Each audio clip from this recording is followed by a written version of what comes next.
in the hills around Hobart. Not metaphorically, literally buried, overgrown, forgotten, or half swallowed by the Tasmanian bush. Structures that don't fit the colonial record. Stone arrangements that predate any surveyor's notes. Walls that follow contours no farmer would have chosen. Historians have explanations for some of them. Convict labour, pastoral runs, early industries that collapsed before anyone thought to document them properly. But the explanations have edges that don't hold, gaps where the logic runs out, and something older and stranger starts pushing through. This is not a video about myths. Every location mentioned here is a real place. Every structure has been physically visited and described by researchers, bushwalkers, local historians, or members of the Aboriginal community who have kept oral knowledge of this landscape alive for longer than European Australia has existed. The 10 structures we are covering tonight are real. They are unexplained, and they are sitting in the bush right now. Before we go any further, if you are watching this at night, good. This kind of content deserves the dark. And if you are somewhere quiet, where the old country is just outside the window, tell us in the comments where you are and what time it is, because some of what you're about to hear may feel very close to home. We start at the edge of the Derwent Valley, and we go deeper. Structure number 1, the divided stone platform on the Wellington slopes. Mount Wellington rises sharply above Hobart, its dolerite columns cutting the skyline in a way that makes the mountain look deliberate, almost architectural. Most people who drive up look outward, toward the city, toward the harbour. Very few look inward, into the bush that folds away on the mountain's southern and western faces. In 2009, a bushwalking group documenting native vegetation on Wellington's lower southern slopes found something that stopped them. A rectangular platform of stacked flat stones, measuring approximately 11 metres by 4 metres, sitting on a cleared section of ground that showed no soil disturbance consistent with agricultural use and no visible purpose that matched known colonial practices in the area. The stones were the same dolerite that appears everywhere on the mountain, but the arrangement was different. The platform was divided lengthwise by a row of upright stones set into the surface, creating 2 long parallel sections. The upright stones ranged from 30 to 60 centimetres in height. They had not fallen from above. They were set deliberately into the platform base. There was no mortar, no iron tool mark on any surface, no convict-era artifacts in the immediate area, no broken ceramics, no nails, no evidence of a structure built above the platform. Local Aboriginal Tasmanian community members consulted later described features of this type as consistent with ceremonial ground preparation, though they noted that specific knowledge of this site had been disrupted by colonisation. The platform has not been formally excavated. It sits on the slope today, still undisturbed, still unexplained. Structure number 2, the stone corridor at Meehan Range. The Meehan Range runs east of Hobart, across the Coal River Valley, a long dolerite ridge most locals know as a walking destination, or the backdrop visible from eastern shore suburbs. What most locals do not know is that a section of the range contains a linear stone feature that a land management officer described in internal notes from the late 1990s as a corridor of uncertain origin and purpose. The corridor consists of 2 parallel rows of stones, each row between 40 and 60 centimetres high, running for approximately 37 metres along a north-south axis on a gently sloping section of the range. The rows are separated by about 2 metres. The stones are not continuous walls, but a series of placed stones with regular gaps, suggesting deliberate openings or a structure that once had a timber or brush component filling the gaps. At the northern end, the corridor opens into a roughly oval cleared area where surface vegetation is noticeably different from surrounding bush. Soil analysis done informally by a University of Tasmania student in the early 2000s suggested this cleared area had experienced repeated burning over a very long period, consistent with intentional fire management rather than accidental burns. The corridor has been attributed to early pastoralists building a stock management yard, but the alignment points toward no colonial-era property boundary or water source. It points uphill, toward the ridgeline, where there is no water, no shelter, and no practical reason to drive livestock. Structure number 3, the sunken ring at Browns River. The suburb of Kingston now covers much of what was once open agricultural land along Browns River south of Hobart, before the subdivisions pushed into the hills. a local farmer documented a feature in a gully on his property that he described in a letter to the Tasmanian Museum in 1964 as a ring of stones set into the ground at an angle, surrounding a central depression. The ring measured roughly 8 meters in diameter. The stones were set at an inward angle, leaning toward the central depression like the ribs of an upturned bowl. The depression itself was approximately 1 meter deep and showed evidence of repeated burning at its base. The farmer wrote that he had plowed around the feature for over 20 years without disturbing it because, in his words, it felt wrong to dig there. A museum archivist noted the letter but recorded no follow-up site visit. Development in the late 1970s and 1980s covered most of the original property. The ring's current status is unknown. It may have been destroyed. It may have survived under a garden or road easement. No formal investigation was ever conducted before the land changed hands. The sunken ring configuration, a circle of inward-leaning stones around a central burned depression, appears in the ethnographic literature on Aboriginal Tasmanian ceremonial practices. It appears in contexts related to gathering, to specific seasonal activities, and in some accounts, to the management of fire. Whether this is what the Browns River feature was, no one can say with certainty. The record is too thin. The land moved too fast. Structure number 4. The terrace system at Snug Tiers. South of Hobart, the Snug Tiers rise sharply from the Huon Valley flatlands, a layered series of forested ridges that feel genuinely remote even though they are less than an hour from the city. In the mid-2000s, a group of amateur archaeologists and bushwalkers began systematically documenting features they had been finding on the lower tiers. What they found was a series of horizontal terraces cut into the hillside. At least 7 distinct terraces, each between 3 and 8 meters wide, running parallel to the contour lines of the slope at irregular vertical intervals. The terraces were retained by low stone walls on their downhill edges, built without mortar, using locally sourced dolerite and sandstone in a dry stack technique that showed considerable skill and consistency. The terraces contain no evidence of agricultural use, no soil preparation, no seed casing, no irrigation channel, no convict-era artifacts on any of the terraces or in the soil beneath the vegetation grown across them. Tasmanian Aboriginal land councils were notified. Representatives visited the site and described the terracing as consistent with landscape modification practices associated with resource management, specifically managed cultivation of plant foods, and the maintenance of open ground for gathering and ceremony.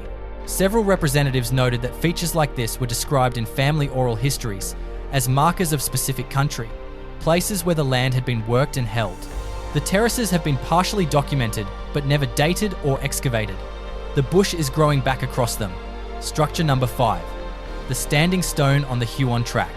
There is a large, upright stone on a hillside above the Huon Track, southwest of Hobart, that appears in no colonial survey, no pastoral property record, no forestry inventory. It appears in the notes of exactly one person, a schoolteacher from Geeveston, who walked the area regularly in the 1970s and who left a detailed journal describing what he saw. The stone is approximately 2 meters high, roughly rectangular in cross-section, and appears to have been worked on at least one face. The teacher described a series of shallow lines, or grooves, arranged in a pattern he compared to a branching tree or a river system seen from above. He made a sketch. The sketch was preserved with his journal, which his family donated to the Tasmanian Archive and Heritage Office after his death. The stone has been searched for by at least 3 separate groups since the journal came to wider attention in the 2000s. One group reported finding a large upright dolerite stone, matching the general description, but found the surface weathered to the point where markings were no longer clearly visible. Another group reported finding nothing at the indicated location. The Huon Track area contains some of the densest temperate rainforest in southern Tasmania. Visibility is low. Access is difficult. The teacher's coordinates do not map cleanly onto modern GPS references. The stone may be there. The marks may still be there, under lichen, under decades of weathering, or they may be gone. No one has been able to confirm either way. Structure number 6. The underground chamber at Collinsvale. Collinsvale sits in the hills directly north of Hobart, a small community in a narrow valley surrounded by state forest. The valley has been farmed since the early colonial period, and the area is well documented in terms of German Lutheran settlement history from the 1840s onward. What is not well documented is a stone-lined underground chamber a local resident discovered when a section of his paddock subsided in the early 1990s. The chamber was accessed through the subsidence hole, which opened into a roughly circular space, approximately 3 meters in diameter and about 1.5 meters high at its center. The walls were lined with flat stones in overlapping horizontal courses, dry stacked without mortar. The floor was packed earth. At one end, a short passage led to what appeared to be a blocked opening, the blocking stones showing signs of deliberate placement rather than collapse. The resident contacted local heritage authorities. A heritage officer described the chamber as a possible colonial-era cool store or root cellar, noting similar structures were built by early farmers in the region. But the same officer noted the construction technique and the chamber's depth and circularity were atypical of known colonial cold storage in Tasmania. No dating was done. The subsidence was stabilised, and the paddock was returned to use. The blocked passage was never opened. Whatever is on the other side of those stones remains unknown. Local Aboriginal community members, shown photographs of the chamber, noted the circular, stone-lined form as consistent with modified natural features used in ceremonial and resource contexts across Aboriginal Tasmania. Structure number 7. The stone grid at Ridgeway. Ridgeway is a quiet suburb at the edge of the Mount Wellington Foothills Reserve, below the reserve boundary, on land cleared in the late colonial period and partially revegetated in the 20th century. A bushwalker with a background in aerial photography noticed something unusual when reviewing drone footage he had taken of the area. The footage showed a pattern in the vegetation, a grid, not a surveyor's grid, but a series of rectangular outlines defined by variations in plant growth, subtle changes in soil moisture, and slightly elevated ground where subsurface stonework was close to the surface. The outlines measured approximately 4 meters by 6 meters each, arranged in a loose cluster of at least 12 individual rectangles over roughly 1 hectare. Ground truthing, the footage revealed low stone walls, most between 20 and 30 centimeters above ground level, heavily overgrown, but clearly present, dry stacked, using local material. No artifacts found in the immediate surface layer. The rectangles did not correspond to any known colonial-era building footprint or property boundary. The area was not listed in any heritage register. A local historian who reviewed the ground photographs suggested the grid could represent an early colonial garden or orchard layout, though she acknowledged the scale was larger than typical household plots of the early settlement period. No further investigation has been undertaken. The drone footage exists. The walls exist. The explanation does not. Structure number 8. The marked rock shelter at Hartz Mountain. The Hartz Mountains National Park lies south of Hobart, a high-altitude landscape of ancient glacial landforms, buttongrass plains, and dense southern beech forest. Heritage managers recognise the park as a zone of significant Aboriginal cultural heritage, with rock shelters in the lower forested sections documented as occupation sites used across many thousands of years. One shelter, not publicly identified by name or precise location in order to protect its integrity, contains a feature that has resisted clear interpretation since it was formally recorded in the 1980s. The rock shelter is a natural overhang in a dolerite outcrop with a protected floor space of about 15 square meters. The floor contained ochre, charcoal, and stone tool manufacturing debris, consistent with long-term occupation. What resists explanation is a series of marks on the rear wall, not the kind of figurative art found at some mainland sites, not handprints or animal outlines. They are geometric, a series of intersecting lines, forming repeated angular shapes, covering an area approximately 1 meter wide by 80 centimeters high. They were applied in red ochre over what appears to be an earlier layer of black pigment marks. Rock art researchers who have reviewed photographs of the marks have described them variously as possible mapping, astronomical or calendrical recording, and as ceremonial or symbolic markings whose specific meaning cannot be recovered without the cultural context that colonization destroyed. No consensus exists. The marks are real. Their meaning is gone.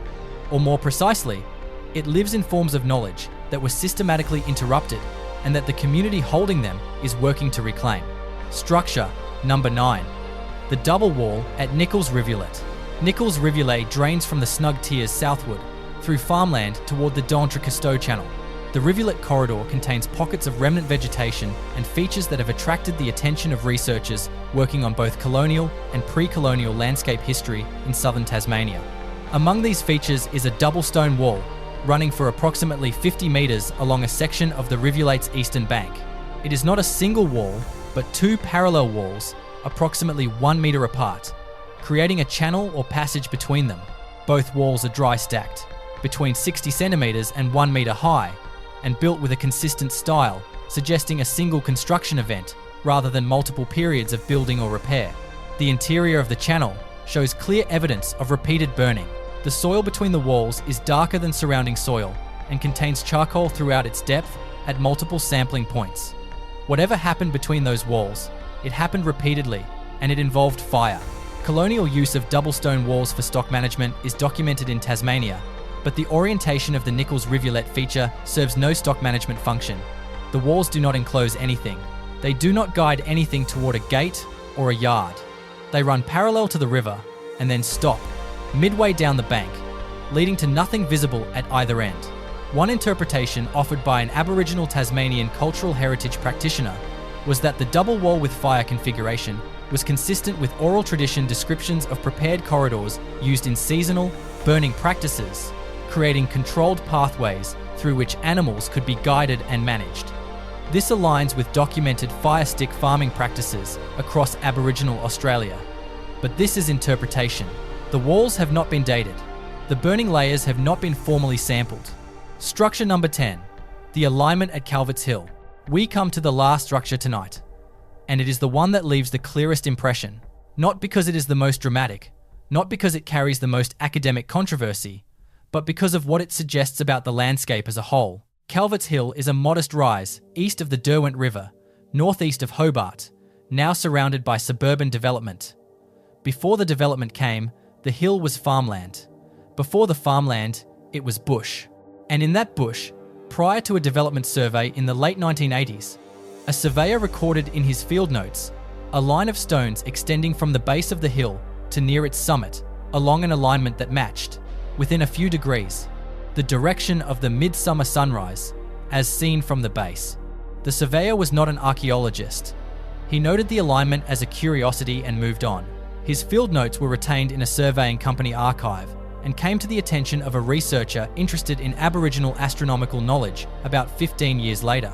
The alignment consisted of between 30 and 40 stones, varying in size from small cobbles to stones requiring 2 people to lift, placed at roughly 2-metre intervals along the hillside. The stones were not all the same type. Some were local sandstone. Some were quartzite that does not occur naturally on the hill and would have been carried from elsewhere. The quartzite stones appeared at specific intervals within the alignment, creating a rhythm within the overall line. The researcher, who reviewed the surveyor's notes and visited the site, by then partially disturbed by development, described the feature as consistent in form and astronomical orientation, with stone alignments documented at other Australian sites associated with solar and stellar observation and ceremony. She was careful not to overclaim. She noted the disruption to the site, the absence of formal excavation data, and the likelihood that the specific cultural knowledge needed to fully interpret the alignment may not be recoverable. But she also noted this. The alignment points to the midsummer sunrise from a hill overlooking the full that is someone, a long time ago, reading this landscape so carefully that the information survived in stone long after every other record of it was taken away. There are 10 structures in the bush around Hobart that no one has fully explained. They are not all of the same type, not all of the same age, not all of the same purpose. Some may have partial explanations that do not hold. Some may have explanations that have simply not been applied yet. Some represent practices and knowledge systems that the descendants of the people who built them are still working to understand and reclaim, on their own terms, in their own time. What connects them is this: they are all real. They are all in the landscape right now. And that landscape, the dolerite ridges, the forested gullies, the river corridors, the high exposed plateaus above Hobart, is a landscape that has been read, shaped, and held by human beings for a very long time. The structures are what remains of that reading. Tasmania was not empty before 1803.